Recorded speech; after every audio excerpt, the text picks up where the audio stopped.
जय श्री राम। आज की वीडियो में हम समझेंगे गुणा करना, वो भी सेकंडों में। अगर आपके सामने कोई भी नंबर दे दिया जैसे कि 23 और 15 और कहा आपको इनकी गुणा करके दिखाओ और वो भी 1 या 2 सेकंड के अंदर अंदर, आप क्या करोगे? पहले इन सब की गुणा करेंगे, फिर उसको जोड़ेंगे। इससे क्या होगा? बहुत सारा टाइम खराब होगा। तो आप सिंपली इसकी गुणा कैसे कर सकते हो? देखो कितना आसान होता है। 5 दिया 15 का 5 का हासिल लगा 1, 5 दूनी 10 और 3 एकम 3, 13 और 1 कितना हो गया? 14 का 4 का हासिल लगा 1, 2 एकम 2 और 1 3, यानी कि कितना आ गया हमारा आंसर? 345। तो आप इतनी जल्दी इतनी आसानी से इसकी गुणा कर सकते हो। तो क्या है तरीका, वो समझेंगे अभी इस वीडियो में। चलो शुरू करते हैं। ठीक है, तो सबसे पहले हमारे सामने जो नंबर था वो है 23 और 15। ठीक है, 23 और 15 की हमें क्या करनी है? गुणा करनी है। तो स्टेप वाइज करेंगे। देखो सबसे पहले क्या होता है, सबसे पहले क्या करना है? 3 की गुणा 5 के साथ करनी है। किसकी? 3 की गुणा 5 के साथ करनी है। 3 की गुणा 5 के साथ, तो 3 पंजे कितना होता है? 15। 3 पंजे कितना होता है? 15। तो 15 का 5 हम यहाँ पर लिखेंगे, 15 का 5 हम यहाँ पर लिख देंगे। ठीक है, हासिल क्या लगा? 1।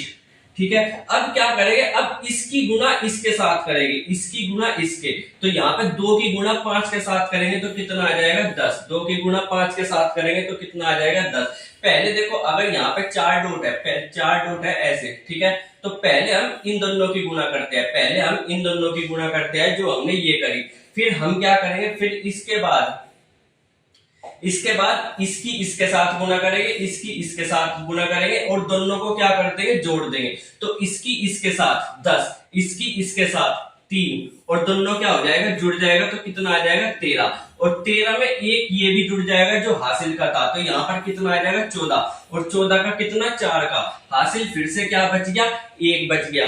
14 का 4 का हासिल क्या बच गया? 1 बच गया। अब इसके बाद गुणा करनी है, जो करनी है वो करनी है इसकी। अब इन दोनों की गुणा होगी। ठीक है, इन दोनों की गुणा होगी। तो 2 एकम कितना होता है? 2। 2 एकम 2 और ये कितना हो गया? हासिल का 1, तो यानी कि 3। तो ये कितना हो गया? 445। जो हमारा क्या आ जाएगा? आंसर आ जाएगा। आप इतनी आसानी से इसकी गुणा कर सकते हो। एक सवाल और देखते हैं। ठीक है, 54 गुणा 42। ठीक है, 54 की गुणा किस में करनी है? 42 में करनी है। तो आप इसकी गुणा कैसे करोगे? सबसे पहले 4 दूनी 8, 8 का 8, कोई हासिल नहीं बचा, कोई दिक्कत। फिर 5 दूनी 10, 4 चौक 16, 10 और 16 कितने हो गए? 5 दूनी 10, 4 चौक 16, 10 और 16 कितने हो गए? 26। हासिल कुछ नहीं था तो 26 का कितना लिखेंगे? 6। 26 का 6। हासिल क्या बच गया? 2। हासिल क्या बच गया?